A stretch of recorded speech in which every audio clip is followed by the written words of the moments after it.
Support comes from Missouri Forest Products Association, committed to sustainable and sound conservation of the state's forests, which support more than 41,000 Missouri jobs, resulting in a $10 billion industry.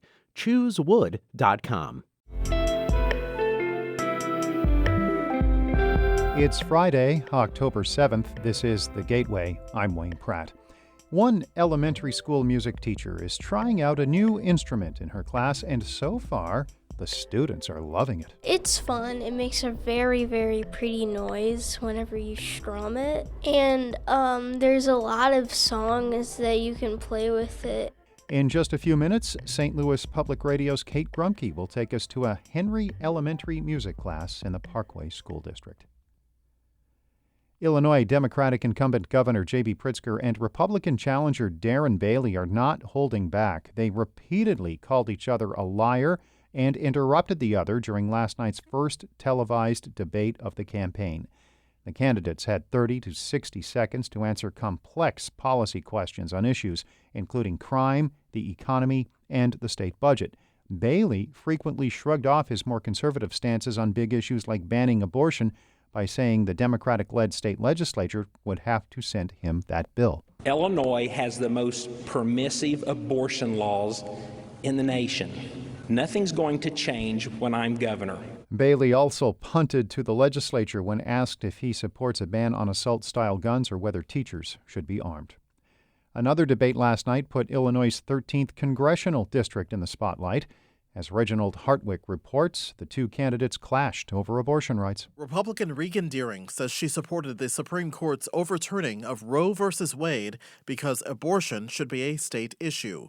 Deering called Illinois' laws on abortion access radical. I have been traveling this district, and I would in fact think that most of us are looking for common sense restrictions on abortions. Democratic candidate Nikki Budzinski says abortion should remain a private decision. It's a woman's choice between her doctor and herself as to what she does with her body. Early voting for the November 8th election is already underway in Illinois. I'm Reginald Hardwick reporting. The 13th district includes part of the Metro East. Missouri's governor says President Biden's move to pardon thousands of people for simple marijuana possession, quote, does not implicate state law in any way. A statement from Mike Parsons' office says the action is limited to individuals who violated federal law. It adds people with criminal records in Missouri can apply for expungement. The statement also says Parson grants pardons to those who have shown a commitment to rehabilitation and contribution to communities instead of a blanket approach that could undermine existing law. President Biden is calling on governors to also pardon simple marijuana charges. 3 Federal Reserve banks, including the St. Louis Fed, have launched a program designed to attract more minority representation into the economics field. St. Louis Public Radio's Eric Schmid reports the 3-year pilot brings lessons about economics into local classrooms. The goal of the program is to expose non-white students to economic concepts much earlier in their education and make those lessons memorable. There are 19 teachers across the country applying special lessons from the Fed in their classrooms. Matthew Parker is one and teaches 7th grade social studies at Ferguson Middle School. He says his students just started to learn about the process of making a decision, which is central to economics. I joked with the kids, you can do this for who you're going to date. You can do this for whether you take the bus or ride a car or walk to school. It's the same process. Parker says economic principles are already embedded in the social studies he teaches, and the extra lessons make those connections stronger. I'm Eric Schmid, St. Louis Public Radio. The Missouri Library Association has named the St. Louis County Library Library of the Year. It cites community programs and partnerships with organizations like the St. Louis Area Diaper Bank and Operation Food Search. Missouri Library Association President Claudia Young says the St. Louis County Library's COVID-19 vaccination and testing efforts provided a critical community resource. They responded to the call to help reach people where they're at, and they knew that they had the facilities and the staff and the time to make that happen. The association also honored the county library and the St. Louis Public Library for their collaborations and for creating a shared catalog. We're having a party tomorrow, and I hope you'll join us. Celebrate 50 years of St. Louis Public Radio at 50 Fest this Saturday afternoon, October 8th. Enjoy live music from the St. Boogie Brass Band, Point of View Jazz Ensemble, and DJ Creme de la Craie, plus food trucks and family fun. Admission is free. Join us tomorrow from noon to 6 p.m. Information is at stlpr.org/50fest.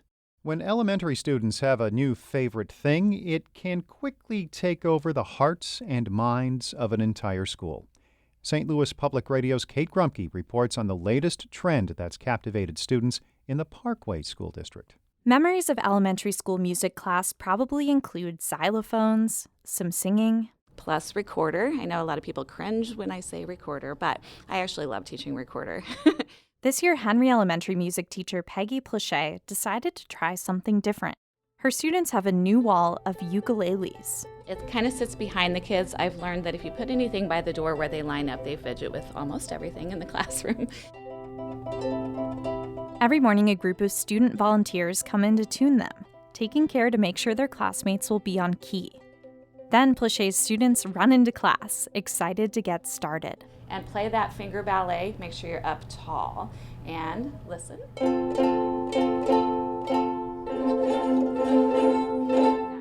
Will Cole is in 5th grade and explains the ukulele's appeal. It's fun. It makes a very, very pretty noise whenever you strum it. And there's a lot of songs that you can play with it. The ukuleles are relatively easy to learn, and they sound nice even when a kid or two is hitting a wrong note. They play along with YouTube versions of pop songs.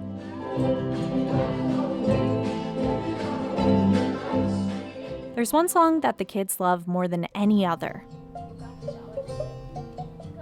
Lime in the Coconut. Yeah, everyone loves Lime in the Coconut. It's just really fun to listen to, and it's a really silly song. After music class, they keep singing it. Here's Will Cole again. Because it's only 2 chords and you just switch back and forth. So it's easy and it's like pretty silly, which is fun. Easy, silly, and Teacher Plesia hopes it will give the kids a lifetime love of music. I'm Kate Grumke, St. Louis Public Radio.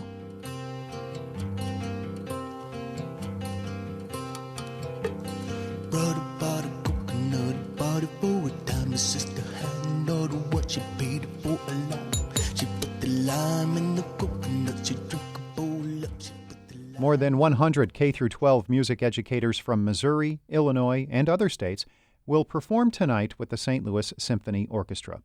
As St. Louis Public Radio's Andrea Henderson reports, the free extra credit concert will give teachers a chance to show their skills to students and the community. Rosalind Rogers is one of the students' favorite teachers at Lincoln Middle School in East St. Louis. She's a popular teacher because she makes learning about music fun. Good morning. Good morning. Rogers is the orchestra director at Lincoln Middle School, where she's been teaching since 2017. She also plays the violin for the Edwardsville Symphony, but teaching is her passion. About 25 7th grade students walked into her class and immediately began warming up their violins, violas, cellos, and the bass. They've been taking her music class for a few years now. Rogers even taught them songs that are on the radio.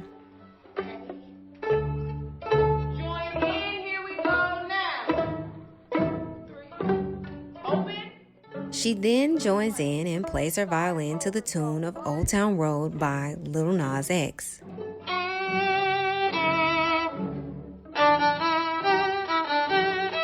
It's Rogers' compassionate teaching style and love for the music that landed her a spot to play with the symphony tonight.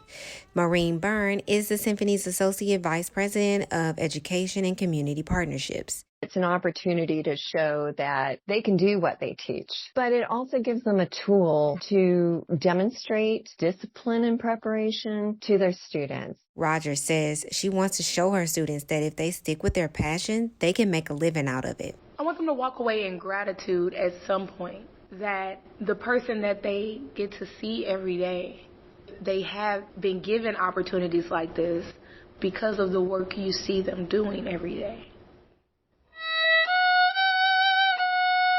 Rogers admits she is a little nervous. However, she's been practicing Jupiter, the bringer of jollity from the planets by Gustav Holst, so she'll be ready. I'm Andrea Henderson, St. Louis Public Radio.